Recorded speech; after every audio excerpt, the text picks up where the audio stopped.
Hello friends, आप सभी का बहुत बहुत स्वागत है यूट्यूब चैनल ज़िंदगी विद अंशिका में। फ्रेंड्स, मैं हूं आप सभी के साथ यूट्यूब चैनल ज़िंदगी विद अंशिका की होस्ट आरजे अंशिका चतुर्वेदी, और मैं उम्मीद करती हूं कि आप सभी बहुत अच्छे होंगे। तो फ्रेंड्स, जैसा कि आप सभी जानते ही हैं कि आज पवित्र श्रावण माह की पूर्णिमा तिथि है। हमारे शास्त्रों के अनुसार मात्र श्रावणी पूर्णिमा को स्नान दान और पूजन करने से संपूर्ण श्रावण के पुण्य लाभ मिल जाते हैं। भाई और बहन के स्नेह के पर्व रक्षाबंधन को भी हम इसी दिन मनाते हैं। आइए फ्रेंड्स, थोड़ी सी चर्चा करती हूँ मैं आप सभी के साथ रक्षाबंधन और इस पुण्यकारी श्रावणी पूर्णिमा को लेकर। श्रावण शब्द श्रवण से बना हुआ है, जिसका अर्थ है सुनना।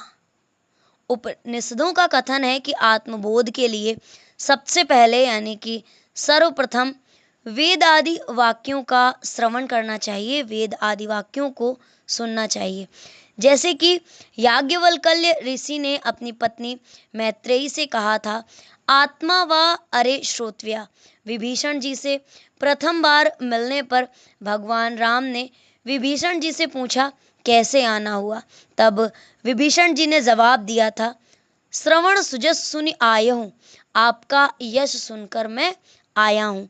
श्रावण माह सुनने का माह है, क्योंकि श्रावण शब्द बना ही श्रवण से है।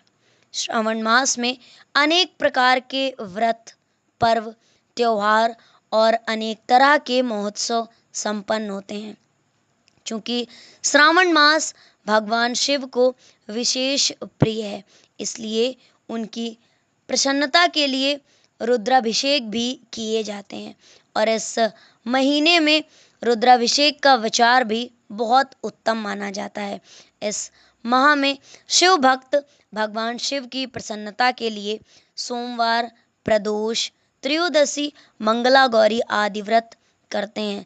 श्रावण माह में अनेक पर्व होते हुए भी श्रावणी पूर्णिमा सर्वश्रेष्ठ पर्व है। इसी दिन श्रावणी पर्व मनाया जाता है। श्रावणी के दिन यज्ञोपवीत तथा रक्षाबंधन का विधान होता है। उपाकर्म संपादित करके संस्कृत दिवस भी मनाया जाता है। चराचर जगत में जो गति, विकास या परिवर्तन है, यही मानव जीवन का लक्ष्य भी है। भाई बहन के स्नेह के रूप में रक्षाबंधन लोक में अधिक परिव्याप्त है। इस दिन बहनें अपने भाइयों को रक्षा सूत्र बांधकर उनके मंगल की कामना करती हैं और उनसे अपनी स्वयं की रक्षा का वचन लेती हैं।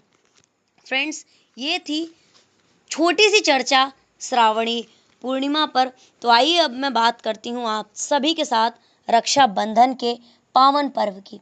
हमारे बच्चे आसपास के माहौल से ही सीखते हैं, और जब वे अपने बड़ों को आपस में अनबन करते देखते हैं तो उनके मन में फेस्टिवल्स और रिलेशंस को लेकर एक निगेटिव माइंडसेट बन जाता है, एक गलत धारणा बन सकती है। रक्षाबंधन का पावन पर्व जो भाई बहन के अटूट प्रेम का प्रतीक है, ऐसे माहौल में सिर्फ एक कस्टम, एक रस्म बनकर रह जाता है। ये जो राखी होती है, जो रक्षा सूत्र है, ये सिर्फ धागा नहीं बल्कि पूरे जीवन भर का एक वादा है। रक्षाबंधन का पावन पर्व भाई बहन के पवित्र और स्नेहमयी रिश्ते की याद दिलाता है। इस फेस्टिवल का अर्थ ही है कि संबंधों की मिठास हमेशा बनी रहे, ना कि उसे एक दिन की औपचारिकता तक सीमित कर दिया जाए। लेकिन हम कर भी क्या सकते हैं? मगर क्या कर सकते हैं? हम इस भाव को परिवार के हर सदस्य तक समान रूप से क्या पहुंचा पा रहे हैं? आमतौर पर हर माता पिता अपने बच्चों, खासकर बेटे और बेटी के बीच स्नेह, समझदारी और सहयोग की उम्मीद रखते हैं। पेरेंट्स चाहते हैं कि उनका बेटा अपनी बहन की रक्षा करे, उसका सम्मान करे और हर परिस्थिति में उसका साथ दे। लेकिन जब बात खुद एक पिता और उनकी बहन यानी बुआ के रिश्ते की आती है, तो उत्साह क्यों दब सा जाता है। हमारे भारतीय समाज में बुआ के रिश्ते को ज़्यादातर एक निगेटिव पॉइंट ऑफ व्यू से देखा जाता है।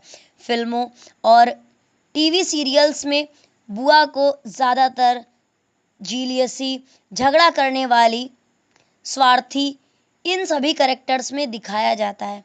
वहीं पौराणिक कहानियों में भी होलिका जैसी पात्रों को बुआ के रूप से जोड़कर प्रस्तुत किया जाता है। धीरे धीरे यही इमेज लोगों के मन में गहराई से बैठ गई है। यही छवि कुछ भाभी की भी बना दी गई है कि वो अपनी ननद का स्वागत और सत्कार नहीं करती। हर परिवार अलग है और हम एक ही आईने से रिश्तों को नहीं देख सकते। टीवी और फिल्मों में भी बुआ को जो निगेटिव कैरेक्टर दिया गया है, उससे बाहर निकलना हम सभी के लिए ज़रूरी है। कई बार देखा गया है कि भाभी और ननद में एक दूसरे से टकराव, शिकायत, मनमुटाव या असहमति की स्थिति बन जाती है, जिसमें मिसअंडरस्टैंडिंग दोनों साइड से होती है, क्योंकि ताली कभी एक हाथ से नहीं बजती। ऐसी स्थिति में बुआ का घर पर आना जाना बोझिल और औपचारिक सा लगने लगता है और ये बात बच्चों के मन में बैठ जाती है। फ्रेंड्स, शिक्षा केवल शब्दों से नहीं बल्कि आचरण से दी जाती है। जैसा व्यवहार हम करते हैं, आने वाली पीढ़ी हमें देखकर ही सीखती है। अगर आज हम अपने पेरेंट्स के साथ गलत व्यवहार कर रहे हैं, तो आने वाले समय में हमारे बच्चे भी हमारे साथ उसी तरह का व्यवहार करेंगे और हो सकता है कि वो उससे भी बुरा करें। अगर हम चाहते हैं कि हमारे बच्चे अपने भाई बहन से जीवन भर जुड़ाव बनाए रखें, तो हमें भी अपने भाई बहन के साथ अपना रिश्ता सहेजना होगा। एक पिता यदि अपनी बहन को केवल औपचारिक रूप से याद करते हैं या माँ ही उस रिश्ते को दबा कर रखती है, तो बेटा बेटी भी वैसा ही व्यवहार अपनाते हैं। इस बदलाव को अमल में लाने के लिए सबसे पहले माता पिता एक पॉजिटिव एग्जाम्पल बने। माता पिता को चाहिए कि वो अपने भाई बहनों के साथ अपने संबंधों को अपने बच्चों के सामने खुलकर निभाएं। एटलीस्ट फेस्टिवल्स में तो खुलकर एक साथ सेलिब्रेट करें। संबंधों में सहजता, पोलाइटनेस और जो हम बोलते हैं ना कि ये बंधन है प्यार का, वो दोनों साइड से होना चाहिए। त्योहार या मेलजोल को पैसों या गिफ्ट्स के तराजू में नहीं तोला जा सकता। बुआ होलिका नहीं है बल्कि परिवार है, और ना ही वो टीवी सीरियल्स और फिल्मों में जिस तरह से बुआ दिखाई जाती हैं उस तरह की बुआ नहीं है, बल्कि वो भी हमारी फैमिली का मेंबर हैं। हमारे दादाजी और दादी जी की बेटी हैं, हमारे पिताजी की बहन है, जिन्होंने अपनी ज़िंदगी का एक लंबा समय उसी आंगन में तय किया है जहाँ पर आज हम खेल कूद रहे हैं। इसलिए बुआ भी हमारी अपनी है। उनके लिए उनके बच्चों के प्रति किसी भी तरह का मनमुटाव अपने मन में ना लाएं। जिस तरह से वो आपके दादा दादी हैं, उसी तरह से वो आपके बुआ के बच्चों के भी नाना और नानी हैं। अगर हम रिश्तों को निभाना सीखें तो बच्चों को सिखाना आसान हो जाएगा।